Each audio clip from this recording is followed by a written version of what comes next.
The first time I actually shot at somebody, I had the crosshairs on.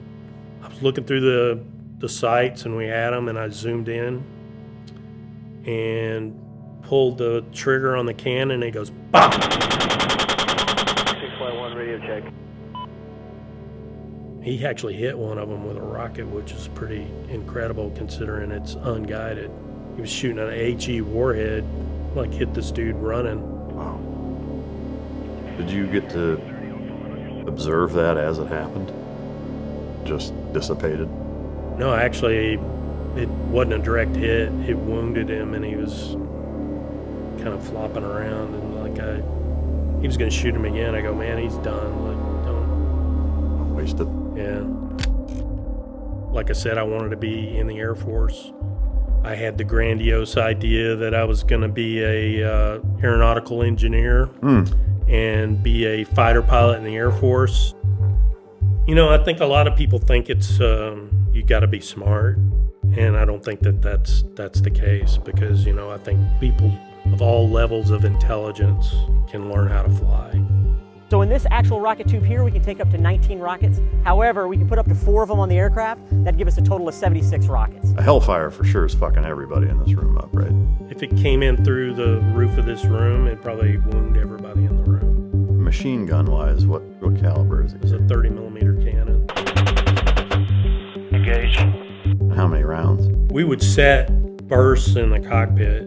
So normally it'd be either a 10 round or a 20 round burst. You know, if you did what you were doing the way you were supposed to do it, it usually only took a couple of bursts to take care of business. Yeah. Do you remember your first real world engagement on that deployment? I remember more vividly the first time I got shot at, which to me was like the most surreal experience I've ever had in my life. It was like I was watching a movie or something. The one I remember the most was the shootdown on the 28th of January. Those guys on the ground called for air support. So as soon as we turned inbound, my front seater goes, oh my God, you know, he's like, oh. They started taking fire from almost like 360. There were like a lot more bad guys there than they saw initially. And that aircraft just got blown out of the sky.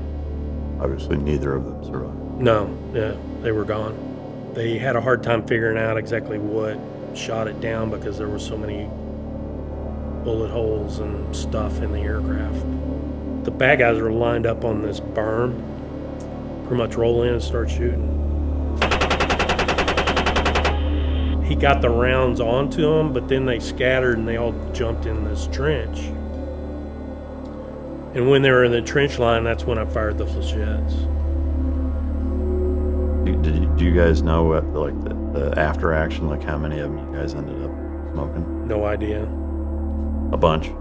I would assume so. Yeah. I was told that the flechette rounds were effective. Yeah. You're not going to shoot at us and get away with it.